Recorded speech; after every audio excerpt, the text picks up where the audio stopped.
เอาทำลายโอ้ย อย่าบาชันบาฉีบแล้วขอโทษ ลุดแล้ว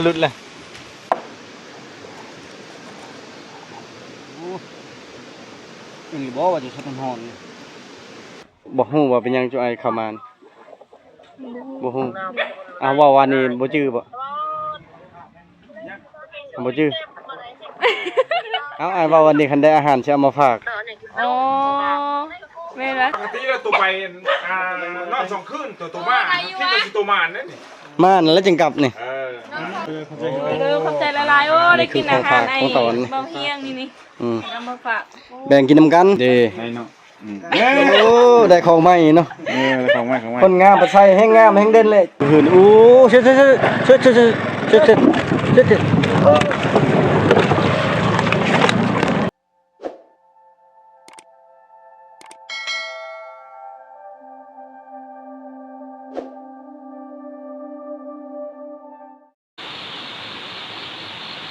ครับทักทายสบายดีพ่อพี่น้องสบายดีตอนเช้าๆตอนนี้คือยังมืดอยู่เริ่มแจ้งเลยวันนี้บ่แห้งเอาพริกในมาให้นะเพราะว่าถ้าทีมงานเขามาแต่ละคนน่ะเป็นทางนี่นะทีมกำลังทำงานทีมเชื่อมโมเดิร์นมันไปการแต่เมื่อคืนนี่ยังบ่มีสัญญาณอยู่ว่าได้หรือบ่ได้ก็ได้กลับไปลองไปลุ้นตอนเช้าพี่น้องว่าสิได้ยังมันยัง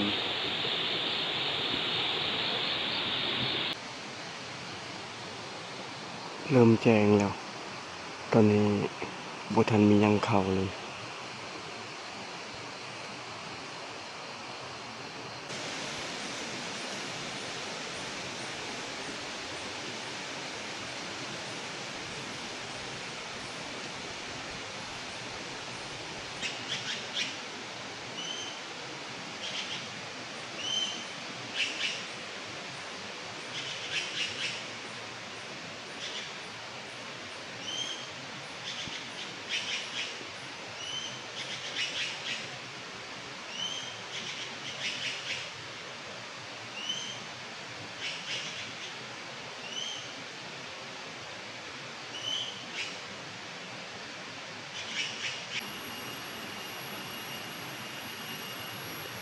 มันบ่อยากเข้าปานใด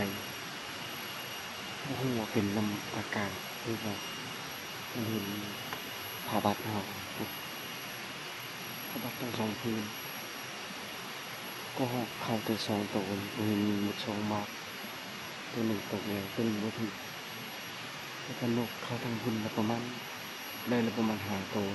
เข้าบนหนึ่งก็บินออกเข้าบนหนึ่งบินออกทางพี่มันบ่เห็นบ่เฮียงเลยอาสิแม่นย้อนมันเห็นเครื่องของเขามันก็เลยตกใจมันยาก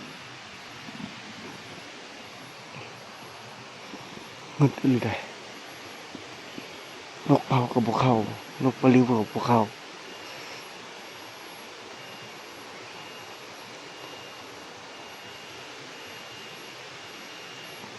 เล่นพระบาทเฮาคักอลิปากกระสูบนะประสูตรนะขึ้นตลอดเลยเท่านี้นะเราไปเก็บเบิ่งกับหอกจากยังจากบ่อ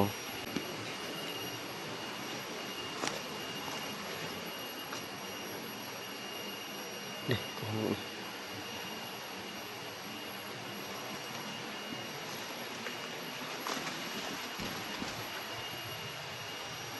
หมดเต็มเลยตามที่สังเกตเนี่ยน่าจะเป็นวิญญาณเครื่องทองนี่แหละบัดขั้นบอกกุ๊กนี่เขาดีเลยนะปีหนึ่งเป็นหมากช่องเถื่อนี่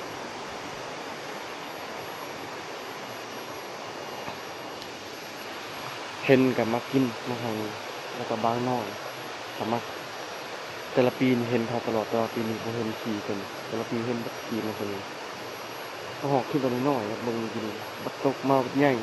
แสดงว่า2ตัวนี่ใหญ่ไปเลยกับหอกประมาณแต่ว่าต้นที่2นี่บ่ถึง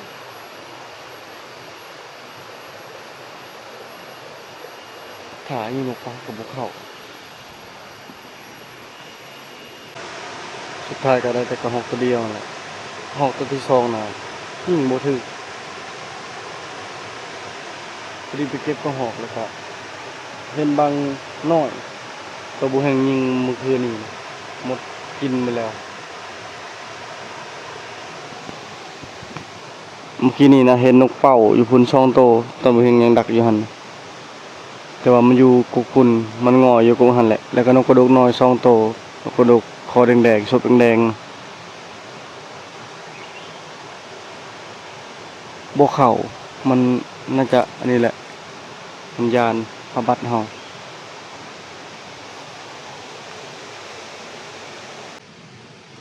เห็นต้องทำตายข้างไว้โอ้หมดขึ้นเห็นประมาณ2 โลนี่เลยผลงานเบาเฮียงกะมาหอมนี้ได้แต่3 แต้มก็หอก1บางหน่อย2พลาดตัวเดียวนกบุกเข้าแต่เช้านี้เข้าได้1มันก็วินไป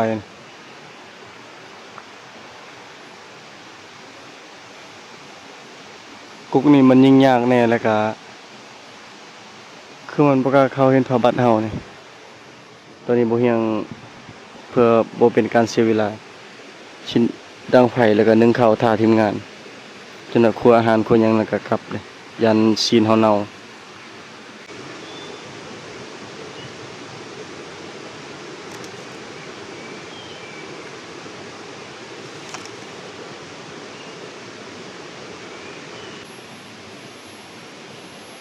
ไหนจะม่วงไหมเป่า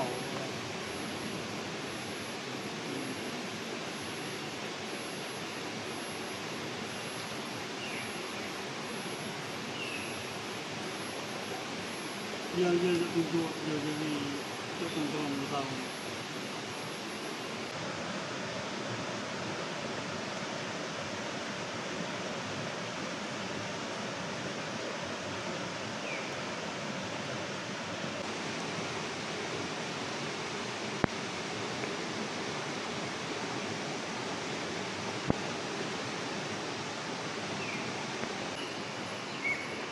ทีมงานเฮามาครบแล้วหิงยัง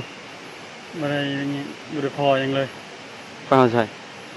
กล้าให้ไปวันนี้ เออ นี่จะให้เก่าจักให้เก่าจักให้ใหม่บ่เห็น มาครบคนแล้วบ่พางเด้ได้ยัง ในนก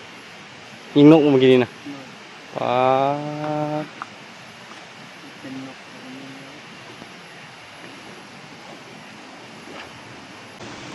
อันนี้กำลังเผาหัวเอาเข้าเอายังออกแล้วก็เผาตัวพานี่พานตัวทึกตัวใหญ่ชุดเลยนี่พวกซีนเฮาจนแล้วก็ครัวซีนหมดแหละถ้าบ่พังขึ้นมาแต่ยามมองแล้วไปกู้มองบ่แม่นยามมองเมื่อคืนนี้ถึกแต่น้อยหนึ่งถึก7 โตมักให้ตกลมเลยนะมันบ่เข้าเลยมันย่านเฮาอยู่นี่คันอยู่บนอื่นนี่ช่ำสิยิงแล้วก็หอกนกเป่า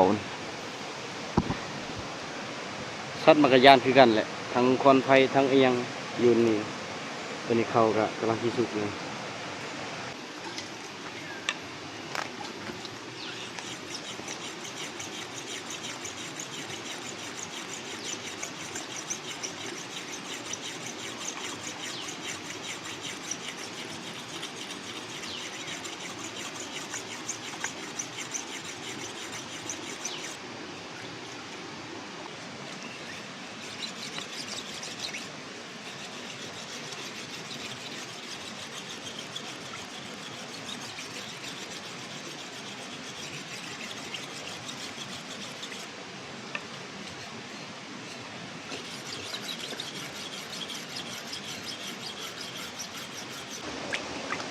คั่วหัวก่อน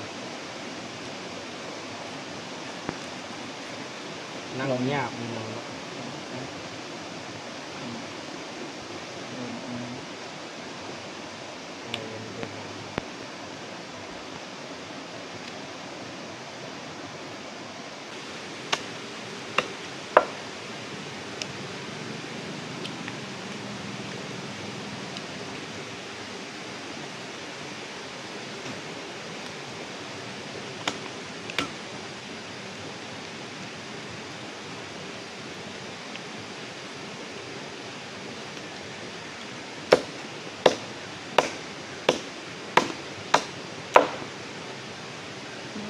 างมันก็ผิดเดียนมันผิดนั่น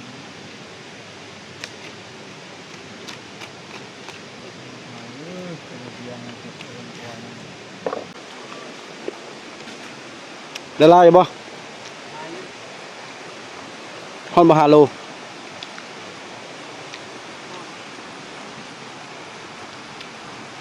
ได้บ่ปลาเพีย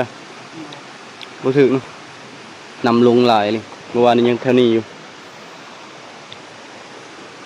เจ้าก็ปล่อยบ่ไหวคือกันนะพอฝนมาตกก็ปล่อยบ่ไหวกันฝนตกเลยยิ่งตกแห้งยิ่งปล่อยไว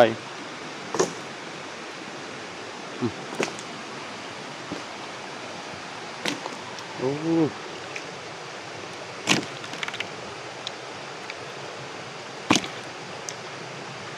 ตัวนี้ได้อาหารแล้วตัวนี้มักอาลีปลาบูน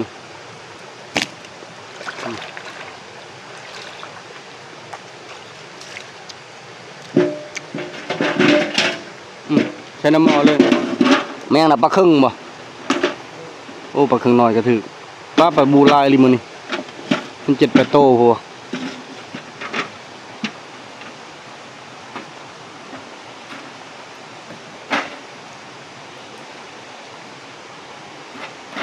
ปกติน้ำแดงไปนี่นะถือคักได้ปรากฏแต่ว่ามันคือว่าอะไรน้ำลงปลามันกับบ่ค่อยเข้าพังปานใดได้แล้วเนาะ5 โลเนาะโอ้ใหญ่อีหลีปลาบูนี่เก็บใส่นำกันเลยสบายแล้วก็ยันเหยียบยันยังอีก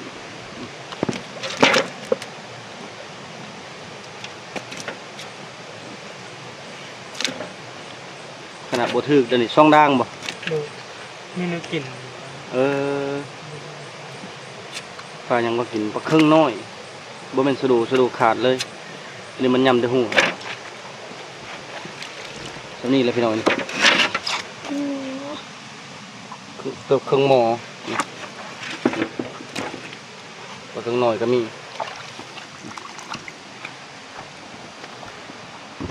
ตอนนี้คือเฮาสิพากันครัวอาหารแล้วก็กินข้าวกินน้ำก็เดินทางกลับบ้านนะประมาณ10 โมงก็ได้ออกแล้ว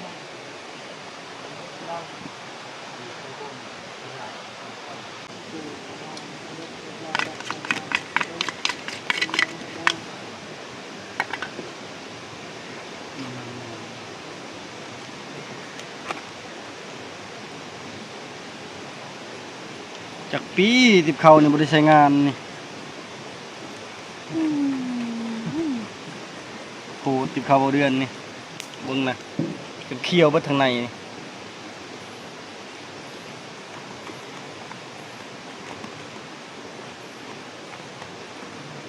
บ่ว่าติบเขาไปปลาโดยเฉพาะนี่นะ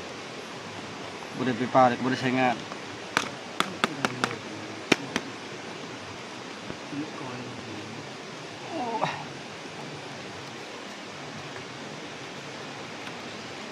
เชฟข้าวฮ้อนๆมื้อนี้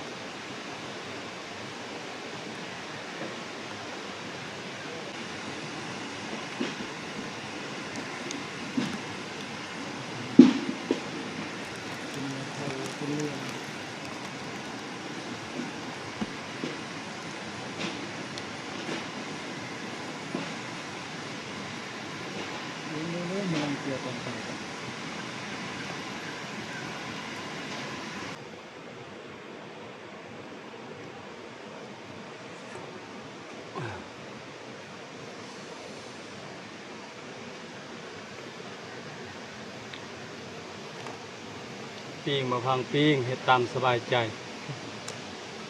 ทายเกลือ เกือบทงนึงบ่2 ทงหรือทงนึง เกลือนะ 2 ทงเนาะพอดีคักเลย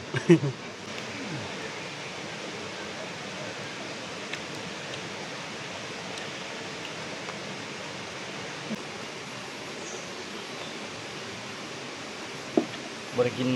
ดิบได้บ่นี่ครับกินชุบเอาบัดนี้ข้าวฮ้อนๆเบิดอายุไม่โหดนี่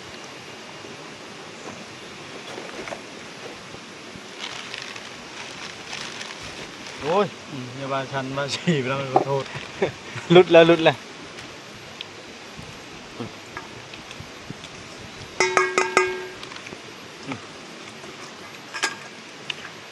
มาเด้อ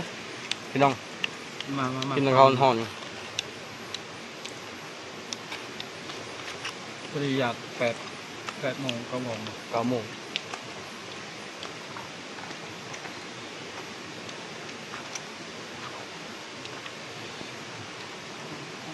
ก็มีฮอนแทนตะเวนเริ่มนี่มืดครึ้ม มาพนุกยังบ่แล้วยังบ่เบิดอยู่พนุกมันมี24ล่ะ มายามไหนช่วยเฮียงไม่ไหนก็หอบแล้วก็รักก็หอบแล้วเถอะ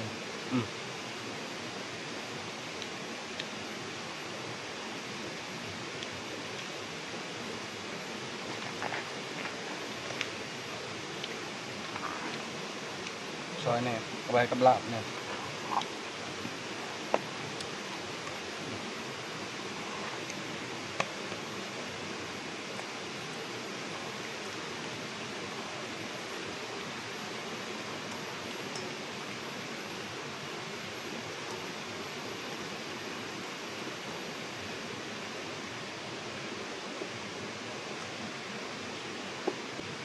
อันนี้ส่วนยอมันพี่น้องนี่ยอ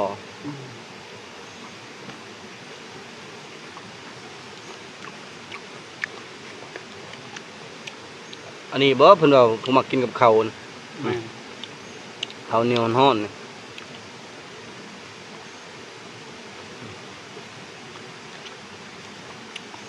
ตามด้วยตับ กันเลยนะ เบิร์นมา ปัด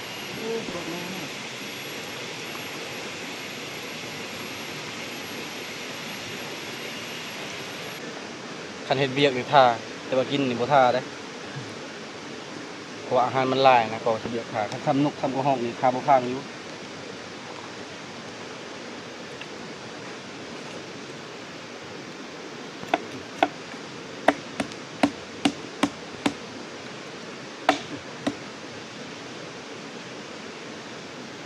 ลีนบ่นี่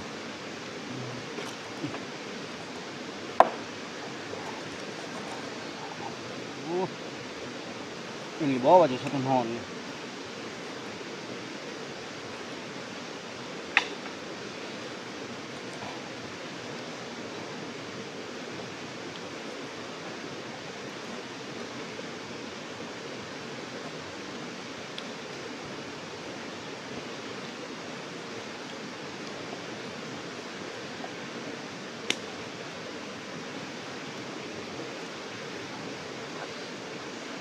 เอาครับมาถ้าทุกคนเรากินอีก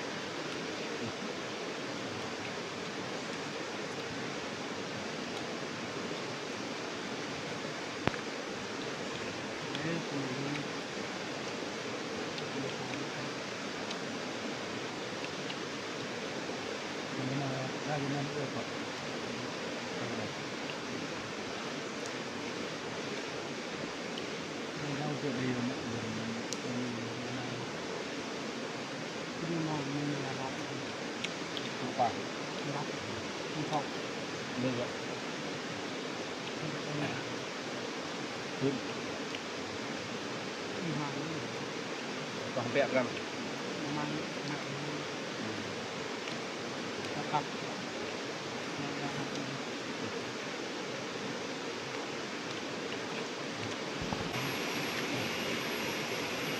เอา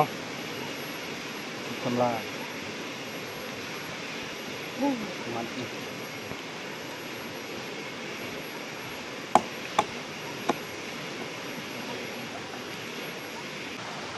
กินข้าวอิ่มแล้วก็ว่าสิขัวซีนก่อนแต่เฮาก็ยันชิ้นเอาอีกอย่างคันแบ่งอยู่พี่ก็แต่ละคนบ่มีหมงใส่นะเพราะบ่เฮียงเอามาแต่เป่าหน่วยเดียวบ่ได้ใช้ซีนคันบ่เฮียงนี่ใช้ได้แต่ว่าทีมงานบ่พังบ่เดือนแล้วบ่มีหมงใส่ก็เลยว่าพุ่นแหละหมู่ครัวอยู่บ้านแล้วก็สิแบ่งกันอยู่บ้านนะมันได้มากได้หยังจากค่าหน้าค่าหลังก็ที่เรื่องพูดก็คือเก่าบ่มีหมงใส่ตอนนี้ปุ๊เอาขึ้นเฮือนเรียบร้อยมีแต่ คือเครื่องเบิดแล้วก็พุ่นแหละเดินทางมาบ้านมานี่ยานคนอยู่บ้านได้กินของเน่าอะนะก็เลยว่าสิกลับไวแน่เตรียมเดินทางกลับบ้านได้บัดนี้อันนี้มันยังบ่ฮู้แต่ว่าเว้าไว้ก่อนคันว่าลมบ่แฮงก็คือทางนาน้ำนิ่งดีว่าสิแวะไปเล่นน้ำเขา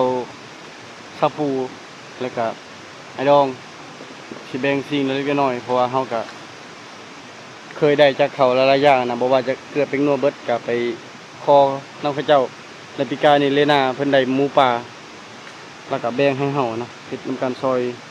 กันขวดซอยกันเฮ็ดแล้วเพิ่นก็แบ่งให้เฮาก็บ่เฮียงยอมรับเลยครอบครัวนี้เป็นครอบครัวดีที่ว่าต้อนรับแขกคนได้ดีนะแล้วก็เว้าลาวได้ทุกคนแต่ว่านี่แม่นเฮายังบ่กล้าการันตี 100% ว่าสิแวะได้หรือบ่เพราะว่าคันคือลมวันนี้แม่นบ่สามารถเข้าได้นะเพราะว่าเวลาออกจากท่าเข้าเรือว่าแคมป์เขาเจ้าน่ะไปแหละมันลมแห้งพอดีมันถึกกับอันหน้าลมเลยนะอันนี้มันกับกะเสียงพี่น้องเอ้ยเสียงเป็นเสียงตายกับลมนี่แหละลองเบิ่งว่ามื้อนี้ยังแห้งหรือบ่นะนำท่านี้คุณคักเลยทางคุณใส่ท่านี้เราประสูตรมาขึ้นท่านี้ฟังนี่ทิ่มเบ็ดเท่านั้นคักเลยนี่กุกหายกันนี่รถนี่ยังดกเติบอยู่ประมาณมือ2 มือยังบ่เบิดถ้าอาทิตย์หนึงนี่บ่แน่นอนยันเบิดอยู่เท่านี้ก็ปลาแก้วขึ้นดีขนาดเลยตามปากห้วยนี่คือปลาเดี๋ยวนี้มันหากินเท่านี้เลยคันน้ำขึ้นนี่บุ่มบ่ำเลยท่านใส่เบ็ดกะใส่เบ็ดปักยากงาใส่แต่เบ็ดเพียกเอาใส่ตัดห้วยประมาณ2 ลัง 3 ลังเวลามากะกังบนยากน้ำลมเวลากลับหรือว่าเวลาเมื่อบ้านก็คือกันอันยากน้ำลมเพราะว่าเฮาก็บ้านเฮาก็หลักๆแม่นหากินแม่นอาศัยขามห้วยขามเซแบบนี้นะมันยากแต่ว่าเรื่องน้ำท่วมแม่นปลอดภัยบ้านเฮาบ่เคยท่วม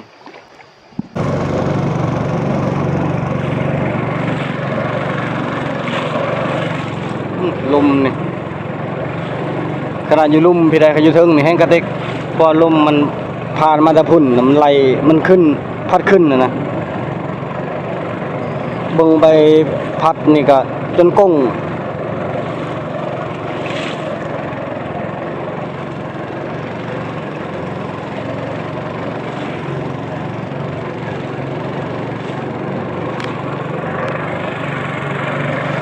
2-3 มื้อเฮาก็บ่ได้ค้างคาหยังคันลมซ้ำนี้เฮาก็ว่ากลับเอามาได้แต่คันลมแห้งอีหลีก็ต้องเบิ่งก่อนบ่เทื่อก็ต้องหาเช่าคือเขาเจ้า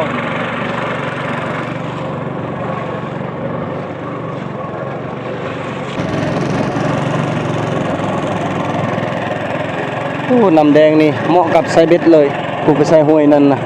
ใส่ลัดห้วยนี่เป็ดปลากุดคือปลาครึ่งนะมาพักท่านี่ก็คักนี่ไว้ห้องหน้าก่อนว่าสิขึ้นไปพี่แหละแต่ตอนนี้นะเขาเจ้าเห็นแห้วแล้ว3 จุคนในบ้านเฮา2 จุแล้วก็คนในบ้านนี่ก็คือเลน่านะทีมงานพาวเวอร์นั่นเพิ่นก็ใส่เท่านั้นแหละปีกายนี่เพิ่นก็ใส่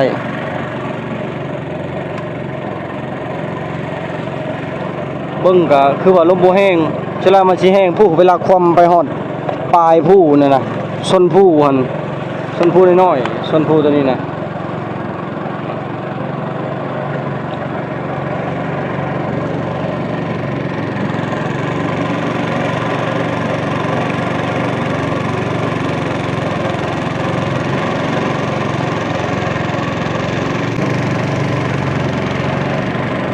ลมแห้งอยู่พี่น้อยว่าสิไปอันเอาของฝากหรือว่าเอาเนื้อไปให้อันทีมงานพับรูลมแห้งอยู่นี่ลองไปเบิ่ง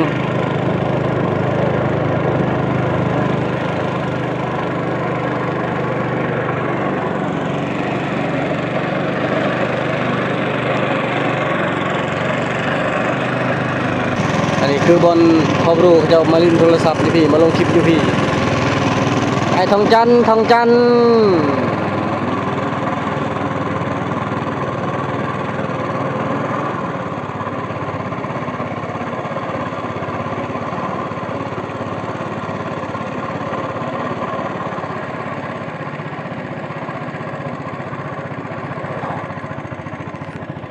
แวะไปหาเขาบึดหนึงนำขึ้นเกือบเต็มพังแล้วได้จับนี่ฮะ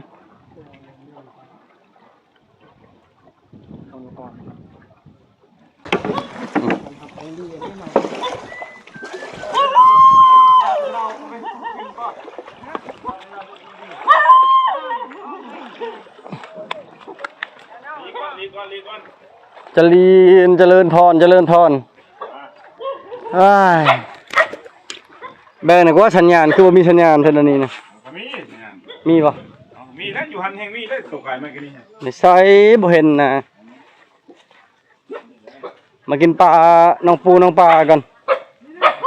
สบายดีน้องปูในสายปลาน่ะ ปลาเข้าเพื่อนแล้วตึงให้เข้ามันเป็นตึงให้คอยได้ บอกว่ากี่ทีปานนั้นบ่ โอ้เขาไม่ได้คิดดีแต่ว่าแขกมาเขาก็ต้องตึกกันค่ะ ผู้บ่าวโทรมาบ่ น้าเช้า บ่ คือ มี ได้ ผู้บ่าวโสด ผู้บ่าวโทรมา บ่มีผู้บ่าวโสด สูตรจักเปอร์เซ็นต์ 5% 100 100หรือ1,000 1,000%ก็แม่นแม่น เผื่อคือหลายลำแท้เฮือนน่ะ4ลำพุ สบายสิครับป้า โอ้ อาชีพหาปลาอยู่แล้ว บ่ แม่น ใช้เวทใช้มองเป็นอยู่บ่ อ่าเบ็ดหันยังบ่เคยลองใส่แต่ว่ามองใส่เป็นอยู่ จะเป็นอยู่ ปกติแม่น ถึกอยู่บ่ใส่แต่ละเทื่อ ถือบางมือก็ได้อยู่ได้10โลประมาณนั้น บ่ฮู้ว่าเป็นหยังจุไอเข้ามาน่ะบ่ฮู้อ้าวว่าวันนี้บ่จื้อบ่บ่จื้อจื้อบ่ ลืมแล้ว อ้าวบ่จื้อ ไงลีเดแมน เอาอ่านว่าวันนี้คันได้อาหารสิเอามาฝาก อ๋อแม่นละโดย ปัดเปลายหน่วยแท้1 2 3 4 5 6คนละอันเลยไอ้ดอกนอนเต้นบ่ เต้น โอ้ เขาเจ็บหลังไม่เฮาบ่นอน บ่ มีตัว บ่ไอ้ดองนอนเต้นน่ะบ่ได้เต้นดิบ่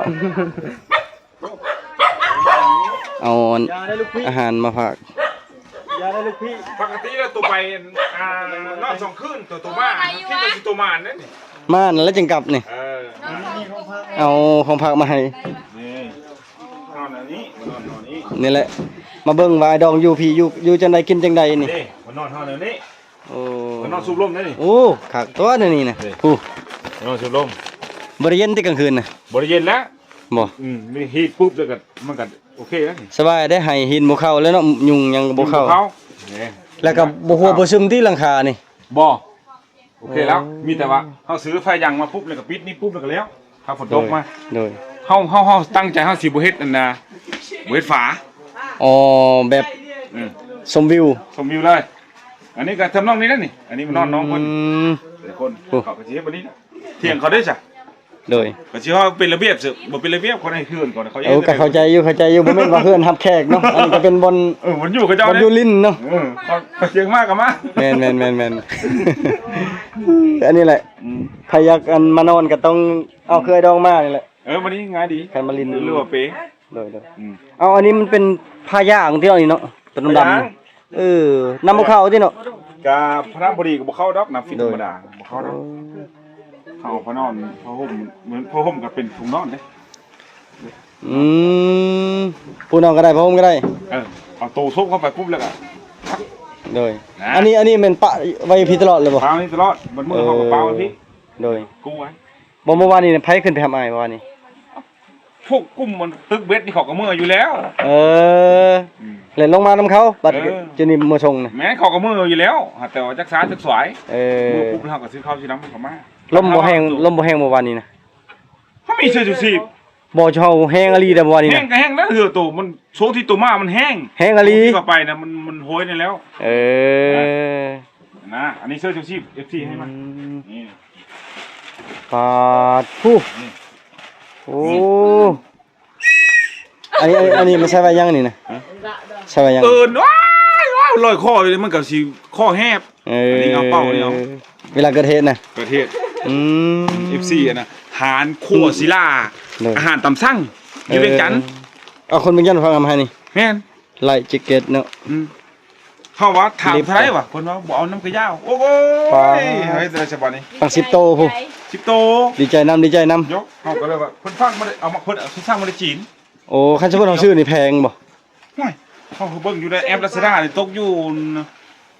500-600 200ประมาณ200,000ปลาย300,000 อันนี้ 300,000 300,000ปลาย ตัวละแสนปลายเองไง โดย จีนแอปอยู่จีนแต่ว่าอันเดียวกัน อืม เขาส่งจากจีนปุ๊บไปไทยมันปุ๊บแล้วเขาก็โพสต์ขายกินกำไร โอ้ก็ปกติเนาะการค้า ทางขาย โดย มีหลายสีอยู่นะหลายสี โอ้ยี่ห้อเดียวแต่หลายสี หลายสีก็สีกระไรยี่ห้ออยู่เนาะ โอ้อันนี้แหละคักนี่เขาจังเห็นนี่ เห็น ความหล่อนะ ใส่กับไส้ หลายสีอะลี เอามาให้แล้วขายจากไส้กับไส้บุกไส้กับยา บ่เขาจับตัวนี้ลองใส่เบิ่งน้องปูนี่ลองใส่เบิ่งพอดีจะบ่ใส่เป็นอยู่บ่ เป็นไร ผมท่านใช่เลยนะ ยังบ่ทันใช้ ใส่เบิ่งแล้วก็ไปโดดอยู่กลางเลยน่ะบ่ฮู้ว่าสิรอดหรือบ่นี่ รอดเป็นยังสิบ่รอด ลอยน้ำเป็น เป็นอยู่ เออ โอ้เป็นได้ขบ โอ้ตอนนั้นก็ยังรอดยังบ่มีเชื้อสุสิบ ตอนใด ตอนเฮือลง เออ ผมไม่ใช่ จะโดนแล้ว รอดเฉ ได้ ย อยู่ เด้ ให้เนาะ โอ้ได้ของใหม่เนาะ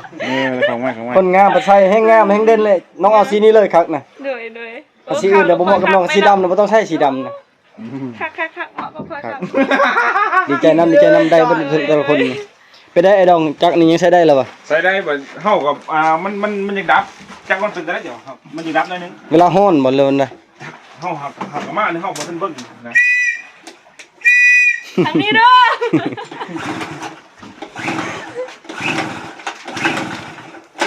เฮ็ดทุกทีเฮ็ด ออกกำลังกายตอนเช้า จักมันเป็นจังได๋จ้ะเฮากับจะปิดเปิดใหม่ บ่ธรรมดาได้ทุกทีทำงานแต่เช้า รู้จักว่าเฮาใช้ที่ไหนนะ โดย แต่มันทรงที่เฮาลองอยู่พุ่นปุ๊บนี่เสียบปุ๊บก็ไปเอ้ง ส่วน เจาะไม้ได้เฉยกูไม้ได้เฉยนะมันเป่งเป็นไฟ220 ก็เลยต้องศึกษาเบิ่งก่อนเนาะโดย โอเคอยู่2,800กว่าบาท โดยบ่อันนี้ซื้อได้นี่ อาตัง อะแต่ง แม่น แล้วเจ้าซื้อได้เจ้าน่ะ ลา ก็ล่า แม่น อันนี้ก็เสื้ออันนี้ก็เสื้อ แม่น เสือ ก็ยาวพอได้ใช้ บ่ได้เมื่อบ้าน บ่เมื่อ ค่อยเบิ่งแล้วไอ้น้องสิโตน่ะ4คนน่ะโตแล้วสิได้เมียก่อนหมู่นี่ บ่จักเลย บ่เบิ่งอันลีน่าก็บ่ปานใดนะ แล้วก็ จักสิมีจัก ทอง บ่ ทองจันทร์ก็บ่ปานใดโตแล้วสิได้ก่อนหมู่นี่ บ่ฮู้ คนแบบกล้าห้านกล้าเว้ากล้าว่านี่ บ่กล้าแล้วเนาะยานผู้ชาวกัด อย่าไปเซากัด แม่น เขาบ่กัดเขาคบซื่อ เย้ย ๆปากเขางับเลย ยาน ย่านบ่เอ้ยบ่คือดอกคนอันนี้นะ ขอบใจละลายโอ้ได้กินอาหารไอ้ ของตอน เบาเฮียงนี่ อืม เอามาฝาก แบ่งกินนํกัน ทางกูว่า เฮาก็เคยกินน้ำเพิ่นเนาะ โดย ปีกายนี่กินน้ำเจ้าเนาะปีกายเนาะ แม่น ละลายเด้อ ขอบใจคือกัน น้ำใจดี ขอบใจ ปีกายนี่กินน้ำเสื้อนี่ เข้าใจ จะชื่อบ่จะได้หมูป่าปีกายนี่ จัดการ บ่ชื่ออาจารย์บ่ได้ไปบอกกับอันเมืองลีนาได้นะ บ่ จะบ่ได้ไป มีเลน่าแล้วก็มีทองจันทร์แล้วก็มีไผผู้น้อยน่ะ3คนหั่นบ่พานั่นอันนี้ขี้ค้านนี่นะ บ่เอาบ่ไป แบ่งกันกินพี่น้องกับปะก็ได้บ่เนี่ยน้อง โอเคขอบเจอหลาย โอ้นกแอ่นนะก็ออกแต่ตะโกนไหม้แล้วนกแอ่นเนี่ย นี่นะโมเมน นกกระโดก นกกระโดด ลูกนกกระโดก โดยเข้ามาต่อกันต่อมาต่อคุมต่อคุมใหญ่ๆเห็นบ่เอากลับไปเอากลับก่อน ขอบเจอก ลับก่อนน้องปูเด้อ โดยขอบใจละลายเด้อ ขอบใจคือกัน ขอบใจ กลับก่อนบัดนี้ มื้อหน้ามากันไหม กลับก่อนเด้อพี่น้องบัดนี้เฮาก็สิเดินทางกลับบัดนี้ลมแห้งเลยพี่น้องเอ้ยเสียงอะไรไปทางใดกัน ยังบ่นี้บ่ไว้ลมบ่แห้งแล้วบ่นี้ บ่แห้งบ่ เตาแห้งแล้วใช่แห้งแล้ว ใครแน่สัตว์ใครจะกลับน้ำเฮาน่ะเสื้อไปคักแต่อยู่นี่ก็นำบ่ท่วมแล้วก็ลมบังลมบนนี้นะแต่ว่าสัญญาณก็บ่อยากดีปานใด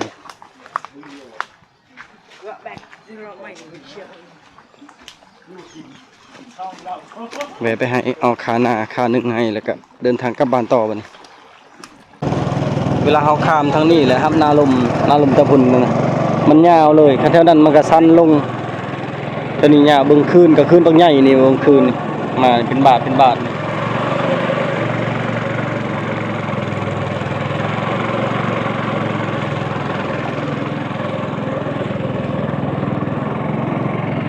สื้อมือหาผู้สาวบ่ บ่ มีแฟนเลยจักปีเลยนี่ 14 14โอ้บ่พอเอาอายุ50จังเอา โอ้โหเอาโหดนะเนาะ บ่เท่าแล้วสำนั้นอ้ออยู่ ผู้บ่าวหอบซองผู้บ่าวรุ่นซอง เบามันประมาณ2ปลายปีก็เอาได้เลย สับไปปีแล้วสิเอาเลยโอ้โหโอ้ ด้วยอาตัดอยู่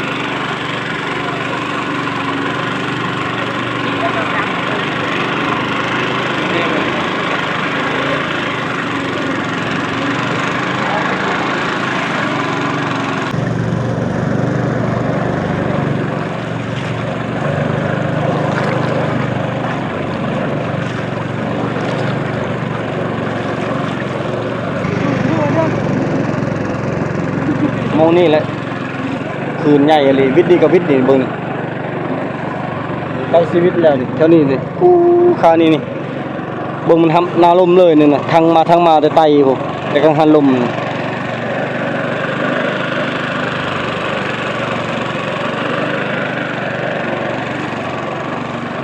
เบิ่งนี่นี่คืนนี่เท่านี้แห้งๆคักเลยเท่านี้นี่บุเบิ่งเฮือนี่จุ่มเช็ดรอดตัวนี้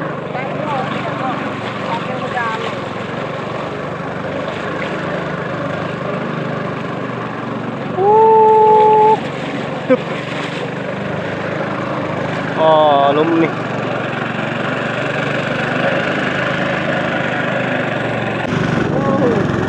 บูทางโมเดิร์นนะบู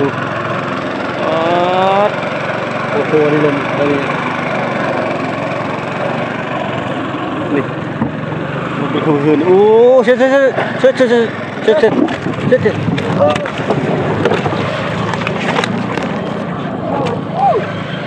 นไปมอนก่อน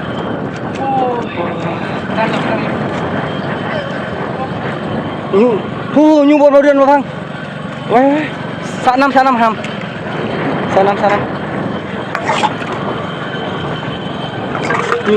โอ้เกือบไปหน่อยจะหาเจ้าความมืดนี่นะ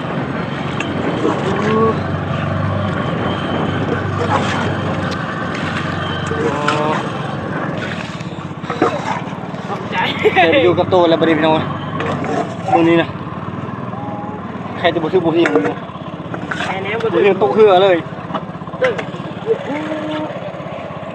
ปวดโผล่ดิลมนี่ใครจะเหือพอแตกใกล้กองไปนะ โอ้ลมนี่นะใครจะไกลฝั่งเกือบเหือปีนเนาะแมนมาเยอะคนเอ้ย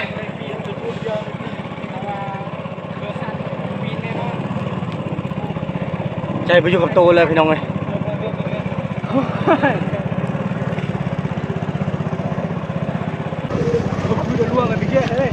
เม็ดไงมะลอยเลยแคนนี่เพราะมันทางมาทางบ่เดือนพี่พวกเหือพัดมาทางถึงพี่ทางวังและท้ายเหือตีกับเปียกเลยส่งเสือเกือบนำเข้าเหือนี่ใครแต่ว่าเข้าบ่ดุนนะเกือบเลยเครื่องคองนะเกือบเหือลมเนาะนี่เบิ่งนี่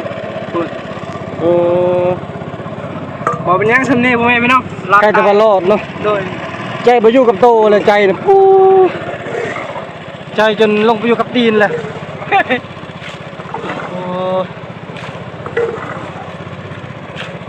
นับเล่นยังได้หน่อยนะ มาฮอดเกียงลีนแล้วอันนี้ก็คือน้ำซีสมูนอันนี้น้ำซีละนองมาไล่กระทบใส่กันบ่เท่านั้นน่ะบ่คุ้นบันไดทางนี้น่ะคุ้นแฮง หลังนี่ฮะ หลอดลมหลอดตายพี่น้องเอ้ยยานนั่นเลยใครแต่ว่าเฮาขี่เหือเลาะพังเฮาขี่เหือเราพังคันมันอยู่กลางน้ำนั่นบ่อยากสิเว้าเลยแต่ว่าใครแต่ว่ามันคันอยู่กลางน้ำหั่นบ่มีไม้อ่ะนะนี่ไปตั้มเอาไม้เบิ่งเงินเด็กน้อยก็ยังซ่อนปลาอยู่ซ่อนปลาแก้วเต็มอยู่พี่อยู่พุ่นเมื่อวานนี้อยู่หั่นน้ำ แล้วก็ผู้อยู่ฝั่งนั้นนํนะก็ยังยืนซ้อนอยู่